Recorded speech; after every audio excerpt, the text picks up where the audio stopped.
In the densely wooded outskirts of Ashbury, Massachusetts, stood Whitecliff Academy for Young Ladies, a forgotten testament to Victorian aspirations. Its stone walls, once proud and gleaming, had darkened with time and secrets, visible only to those who knew where to look among the forest's embrace. By 1879, the Academy had garnered a distinguished reputation among New England's elite families. Yet beneath its polished veneer lay a disturbing statistic. Of the 83 young women admitted between 1875 and 1879, 17 disappeared without explanation. Their names were simply erased from the registry, their belongings cleared away overnight, their beds made as if they had never existed. Recently unsealed journals from the Academy's headmistress, discovered walled up in the building's east wing during a 1937 renovation, tell a story that authorities of the time deliberately concealed. Correspondence between the Academy's medical staff and certain European physicians, marked confidential and locked away for nearly a century, reveals a pattern too methodical to be coincidence. The pages speak of special cases and necessary interventions in coded language that chills the modern reader. Are you prepared to learn what happened to Lydia Blackwell and the others who vanished from Whitecliff's hallowed halls? Some truths remain buried, not because they cannot be found, but because society prefers the comfort of ignorance. It wasn't witchcraft that haunted Whitecliff's corridors, nor was it the female hysteria so commonly diagnosed in that era. What transpired within those walls was far more calculated, a systematic exploitation cloaked in the respectable garments of education and medicine. Ashbury prided itself on remaining untouched by the Industrial Revolution transforming larger cities. Nestled between rolling hills and dense forest, with the Atlantic's cold breath reaching it even in summer, the town maintained an isolation that many residents valued. The mist that descended each morning and lingered until midday gave the surroundings a dreamlike quality, while the persistent sound of waves crashing against distant cliffs provided a constant, melancholic soundtrack. Whitecliff Academy stood 3 miles from town, accessible only by a narrow carriage path that became treacherously muddy after rainfall. Its architecture combined Gothic revival with austere New England sensibilities, high windows, narrow corridors, and a chapel whose bell could be heard across the countryside. The Academy's reputation rested largely on the shoulders of headmistress Eleanor Hawthorne, a widow whose connections to Boston's medical community had brought the institution considerable prestige. The faculty included Dr. Thomas Waverley, whose experimental approaches to feminine ailments had raised eyebrows in more progressive medical circles before finding a home at Whitecliff. Sister Agnes, formerly of the Sisters of Mercy, oversaw the girls' moral education with a fervor that bordered on obsession. Professor James Harrington taught mathematics and natural philosophy, his brilliance matched only by his social awkwardness. Together they formed the core of what the Academy's brochures called a sanctuary for the intellectual and moral development of tomorrow's mothers. The Academy operated during a time of profound tension between emerging scientific thought and traditional values. Young women from respectable families were expected to acquire a veneer of education without developing dangerous independence. Physicians increasingly claimed authority over female bodies, diagnosing nervousness or excitability in girls who questioned too much or showed intellectual passion. The Academy's isolated location provided perfect conditions for testing boundaries between treatment and control, education and conditioning. The winter of 1879 brought record snowfall to Massachusetts. Drifts piled against Whitecliff's walls, and for weeks no carriages could navigate the path to Ashbury. It was during this isolation that groundskeeper William Foster first noticed something unusual. While clearing snow from the chapel steps before dawn, he glimpsed movement at the infirmary windows, shadows passing before candlelight at an hour when all students should have been asleep. Foster, a simple man who had worked the grounds for 15 years, thought little of it until he heard the sounds. Like nothing human, he later told his wife. Not screaming exactly, but a high, thin wailing that stopped as sudden as it started. When he mentioned it to Sister Agnes the following morning, she dismissed his concerns with unusual sharpness. "The wind plays tricks in winter, Mr. Foster. I suggest you attend to your duties and leave medical matters to those qualified to address them." But Foster couldn't forget what he'd heard. 3 nights later, while checking the boiler, he saw a figure in a white nightgown running barefoot across the snow toward the forest. He called out, but the girl, for it was clearly one of the students, didn't turn or slow her desperate flight. Foster followed the footprints as far as the tree line before losing them in the darkness.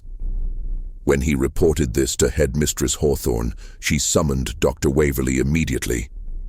The next morning, an announcement was made at breakfast that Lydia Blackwell had been transferred to a specialized institution in Switzerland due to a nervous condition. Her closest friend, Catherine Palmer, stood up in protest. "That's impossible. Lydia was fine yesterday. She would have said goodbye." Catherine was immediately escorted from the dining hall. When she returned to classes 3 days later, she wouldn't speak of Lydia again. Her formerly bright eyes seemed dulled, her movements mechanical. But at night, her roommate would later reveal, Catherine wrote frantically in a journal she kept hidden beneath a loose floorboard. What Foster couldn't stop seeing, what haunted his dreams for years afterward, were the bloodied footprints in the snow. Evidence that someone had fled the academy in desperate haste, injured, and unprotected against the deadly winter cold. Within a fortnight of Lydia's disappearance, 3 more girls were suddenly transferred from Whitecliff Academy. Each announcement followed the same pattern.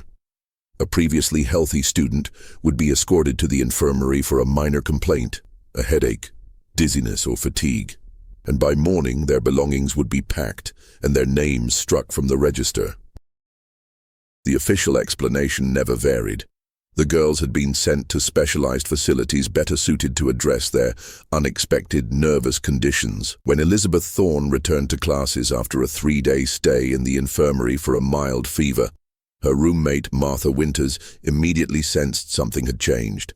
The Elizabeth who returned walked with measured steps, where she had once moved with natural grace. She spoke in flat, precise sentences instead of the animated discourse that had previously marked her as one of the academy's brightest students. Most disturbing was her complete lack of interest in the poetry she had once composed with passion. "It's as if someone hollowed her out and placed something else inside," Martha confided to her journal. "She sits at her desk for hours, staring at nothing. When I mentioned Lydia's name, she looked through me as if I were made of glass and said, 'Who?' This from the girl who wept for days when Lydia vanished. Other returned students exhibited similar transformations. They became docile, their academic performance adequate but uninspired. They ceased questioning the strict rules that governed their lives at Whitecliff. Most tellingly, many developed an unnatural deference to Dr. Waverley, volunteering for his weekly health inspections when previously they had dreaded them. Parents who visited noted changes in their daughters but were skillfully reassured by Headmistress Hawthorne. The rigors of proper education often produce temporary solemnity in young ladies, she would explain. It is merely the weight of responsibility settling upon them as they prepare for their roles in society. When one father pressed further, concerned about his daughter's vacant expressions, Dr. Waverley provided a medical explanation involving the natural melancholy of female development and recommended a tincture that the girl should take daily. The changes were not just behavioral. Returned students often bore subtle physical markers, a slight tremor in their hands, a new tendency to flinch at sudden movements, or unexplained bruising around their wrists and ankles. One girl's previously lustrous hair began falling out in patches, while another developed a persistent stammer. When questioned, they provided identical rehearsed responses. "I feel much improved, thank you. Dr. Waverley has been most attentive to my health." Among the 66 students at Whitecliff, only one seemed to recognize the horror unfolding around her. Rebecca Sullivan, the scholarship student from Boston whose father had made his modest fortune in shipping, possessed a keen intellect sharpened by years of reading from his extensive library. Unlike many of her peers, Rebecca had been exposed to progressive ideas and scientific journals that her father brought home from his travels. She noticed the patterns where others saw coincidence.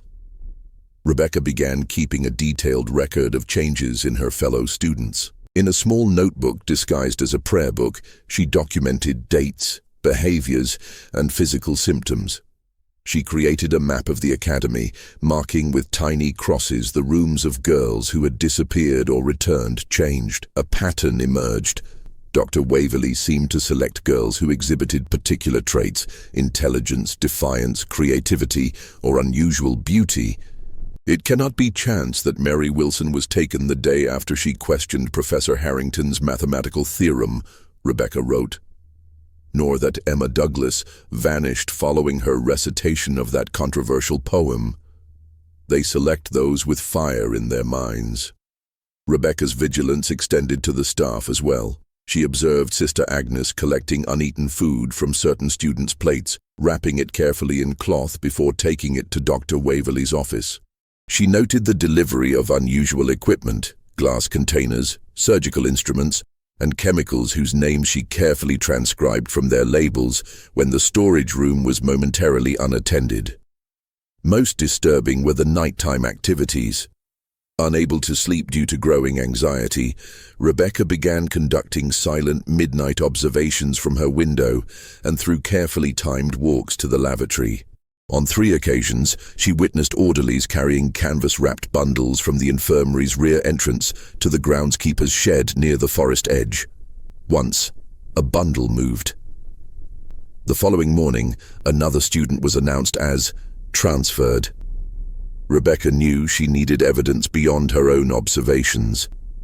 During a chaperoned trip to Ashbury for church services, she managed to slip a sealed letter to a post office clerk, addressed to her father. The letter never reached him.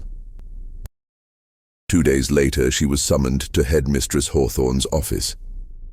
"We've received concerning reports about your behavior, Miss Sullivan," the headmistress said, her voice carrying its usual precise diction.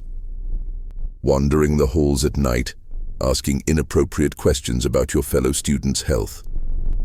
Dr. Waverley believes you may be developing the same nervous condition that has afflicted several of your classmates." Rebecca maintained her composure. "I'm in perfect health, headmistress. Perhaps Dr. Waverley could explain the nature of this condition. I've noticed it affects primarily students who display independent thinking." The headmistress's expression hardened. "Your scholarship status does not exempt you from proper respect, Miss Sullivan. You will report to the infirmary this evening for evaluation." Rebecca knew what that meant. She had perhaps 12 hours before she would be subjected to whatever treatment had transformed her peers. As she left the office, she passed Dr. Waverley in the corridor. His smile carried an anticipation that made her skin crawl. "Looking forward to our session this evening, Miss Sullivan," he said quietly. "I've been observing your exceptional mind for some time now." That afternoon, Rebecca implemented the contingency plan she had been developing for weeks. During needlework class, she complained of a headache and received permission to lie down in her room. Instead, she gathered her notebook and the small collection of evidence she had accumulated, a vial of unusual medication she had retrieved from Elizabeth Thorne's nightstand, a torn page from Dr. Waverley's notebook, with cryptic annotations about subject responsiveness, and sketches she had made of the infirmary's layout based on her previous visit for a sprained ankle. Rebecca concealed these items inside her undergarments, then tied bedsheets together and secured them to her iron bed frame. Her third-floor window overlooked the kitchen garden, which would be deserted during afternoon classes. The drop was dangerous, but not impossible. As she prepared to lower herself down, her roommate Catherine entered unexpectedly. "Rebecca, what are you—" Catherine's eyes widened as she took in the scene. Rebecca had seconds to decide. Catherine, you've seen what happens to girls who go to the infirmary. You know Elizabeth isn't Elizabeth anymore. Catherine hesitated, then nodded slowly. I thought I was imagining things. They all come back wrong. I'm next. Will you help me? Another moment of hesitation, then Catherine moved to the window. I'll tell them you're still asleep with a terrible headache. It might buy you an hour. Rebecca squeezed her hand. Look in my mathematics book if you ever want to know the truth. I've written it there in code. The descent was harrowing. The sheets stretched and twisted, and Rebecca fell the final 8 feet, landing hard enough to knock the wind from her lungs. Fighting through the pain of what felt like a twisted ankle, she limped toward the forest edge, staying close to the building to avoid being seen from the windows. A sudden snowfall provided both blessing and curse. It covered her tracks, but made travel through the forest treacherous. Rebecca had studied maps of the surrounding area and knew a farmhouse lay approximately 2 miles southeast of the academy. If she could reach it before nightfall, she might find help or at least shelter. What Rebecca didn't know was that her escape had been witnessed. William Foster, checking the garden shed for tools, saw her fall and recognized the desperation in her flight. Something in him, perhaps conscience long suppressed or simple human decency, made him hesitate before raising the alarm. By the time Sister Agnes discovered Rebecca's empty room and sounded the alert, the girl had a precious 40-minute head start into the gathering storm. Dr. Waverley was livid, demanding Foster and the groundskeeping staff search the forest immediately. That girl is suffering delusions that could endanger herself and others, he told them. Her condition requires immediate medical intervention. Foster led a search party into the increasingly heavy snowfall, lanterns casting weak halos of light between the dark trees. What he didn't reveal was that he was deliberately leading them north, while he had seen Rebecca flee southeast. As night fell completely and the temperature dropped dangerously, Rebecca struggled through snowdrifts, her clothes soaked and freezing against her skin. The lights of the farmhouse appeared as distant wavering points through the curtain of snow. She was so close to potential safety when she heard the baying of hounds behind her. The academy kept hunting dogs, and they had her scent. Rebecca pushed her exhausted body forward, each step a battle against the deepening snow and her own failing strength. The farmhouse lights seemed to recede rather than approach, a cruel illusion of the storm.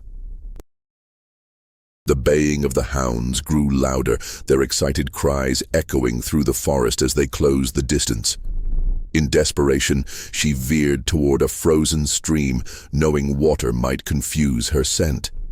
The ice cracked beneath her weight, but held as she shuffled across, her heartbeat thundering in her ears. Through breaks in the snowfall, she glimpsed men with lanterns spreading through the trees behind her. One voice rose above the others, Dr. Waverley's cultured tones, unnaturally calm in the chaos of the storm. Remember, gentlemen, she is unwell. Her mind has fabricated dangers where none exist. She must be restrained for her own protection. The farmhouse was closer now, its windows glowing with the promise of warmth and safety. Rebecca stumbled up the slope toward it, her frozen fingers clutching her precious notebook. Just as she reached the clearing before the house, her foot caught on a buried root, sending her sprawling face first into the snow. The evidence she had so carefully gathered scattered around her.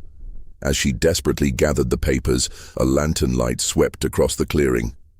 "There!" someone shouted. "I see movement!" Rebecca abandoned her attempt to recover everything, clutching what she could before lunging toward the farmhouse door. She pounded on it with what little strength remained in her frozen hands. "Please help me!" Her voice was barely audible over the howling wind. The door opened to reveal an elderly man with a weathered face and suspicious eyes. Behind him stood a younger man holding a shotgun. "What in God's name?" the elder began. "Please," Rebecca gasped, pushing past him into the warmth. "They're coming. Don't let them take me back."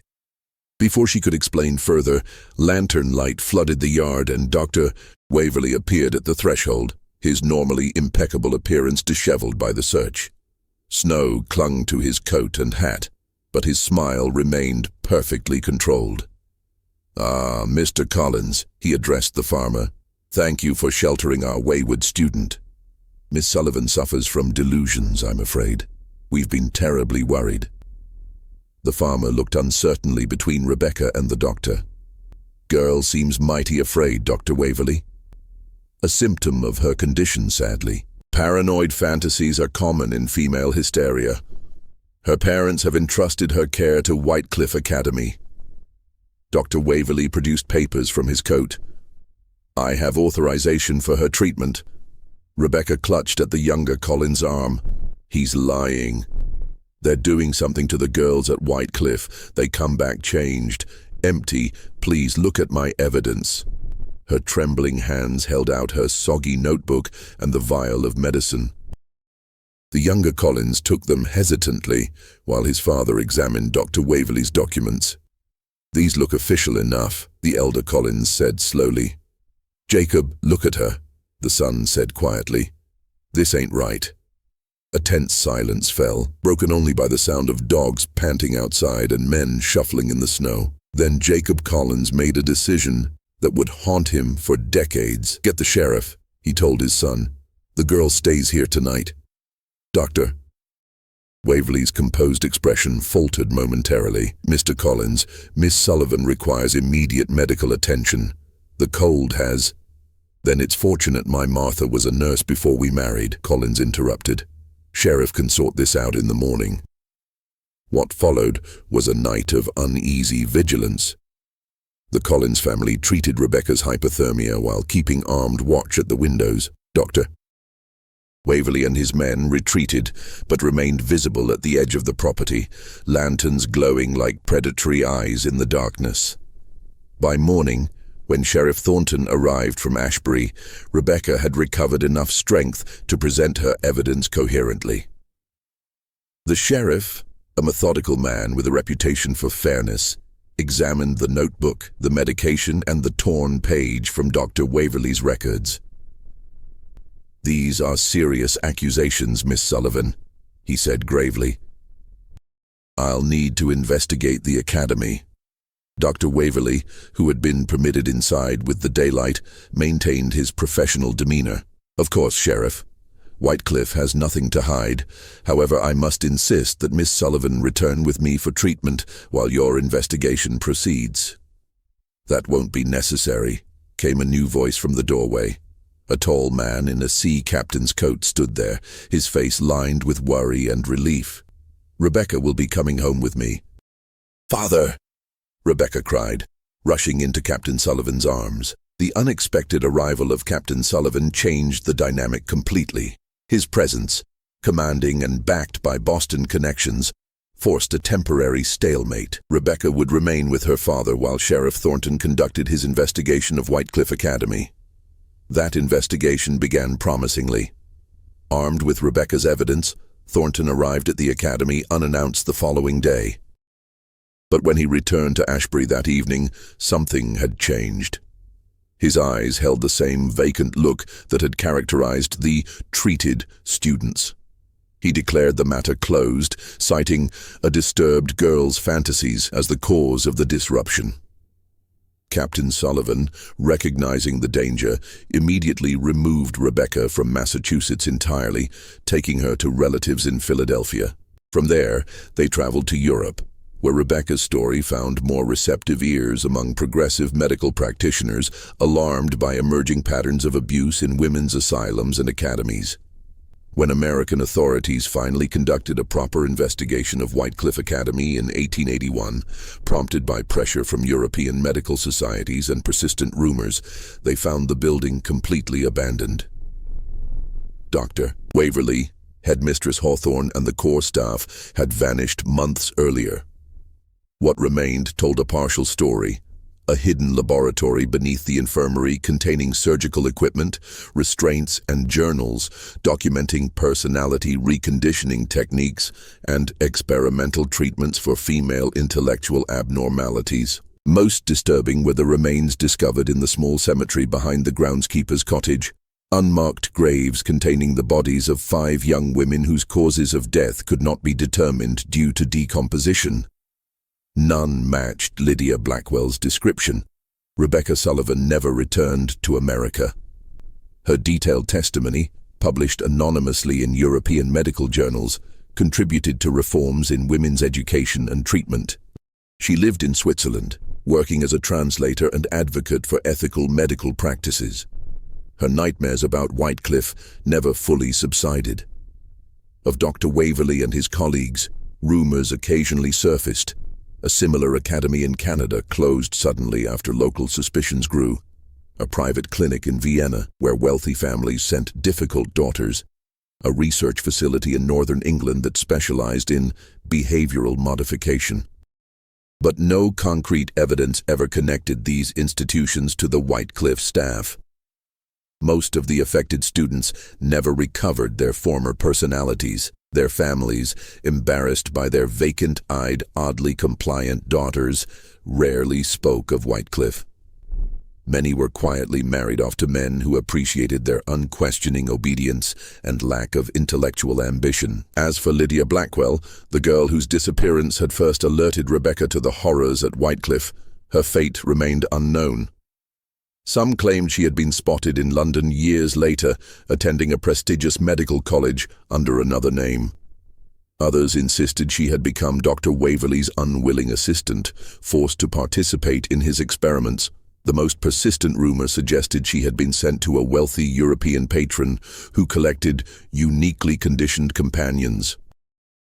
William Foster, the groundskeeper whose conscience had given Rebecca her chance at escape, continued maintaining the abandoned academy grounds until his death in 1894. Local children claimed his ghost still wandered the overgrown paths, searching for something among the ruins. In 1915, when the remaining structure was finally demolished, workers discovered a hidden compartment beneath the chapel floorboards. Inside was a small leather diary. The water-damaged pages contained only one legible entry, written in a careful, educated hand. "My name is Lydia Blackwell. If you find this, I am surely gone. What they do in the lower chambers is beyond imagining. They speak of reshaping the female mind to create perfect women, perfect, empty vessels. I have seen inside Dr. Waverley's private notebooks. I know what awaits me tomorrow. Remember me as I was, not as whatever they make of me."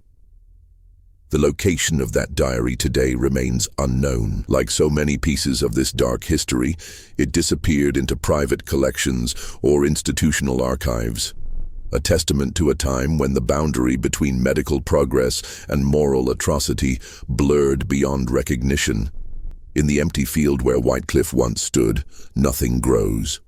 Local farmers avoid it, claiming the soil itself remembers what humanity chose to forget.